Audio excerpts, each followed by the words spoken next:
দেখো ক্লাস 11-এর কেমিস্ট্রিতে এই ধরনের প্রশ্ন প্রচুর আসবে। না, ফার্স্টের কোশ্চেনটা কি CH3CHBr সিঙ্গেল বন্ড CH2Br কী দিয়ে আছে কি KOH আর C2H5OH দিয়ে বলেছে কী করতে হবে। এটা কি হবে না, আমরা ডিহাইড্রোজেন জেনেছিলাম তো তোমাদের ক্লাস 11-এর কেমিস্ট্রি বইতে যে ডিহাইড্রোজেনেশন রিঅ্যাকশনটা দেখেছিলেন, সেখান থেকে কী হবে না, এটা প্রোপাইন তৈরি হবে। তারপর কী হবে না NaNH2, সেখান থেকে লিকুইড অ্যামোনিয়া কী উৎপন্ন হবে না CH3 triple bond C minus N plus, অর্থাৎ এখানে একটা কার্বোক্যাটায়ন যৌগ উৎপন্ন হবে।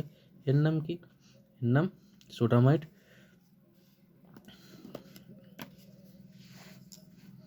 এরপর কি না, এটা হচ্ছে সোটামাইড প্রোপেনাইট, এর নাম কি। এরপর AgSO4 H2SO4, আর এটা কি মার্কিউরিক সালফেট। এর উৎপন্ন কী হবে না, দেখো যখন এটাকে তুমি 80 ডিগ্রি টেম্পারেচারে দিবে তখন কিন্তু তাৎক্ষণিকভাবে প্রোটোমরিজমের মধ্য হইতে কিটোনে পরিণত হবে। ঠিক আছে, তো এই ধরনের অঙ্ক খুবই ইম্পর্টেন্ট বলবো।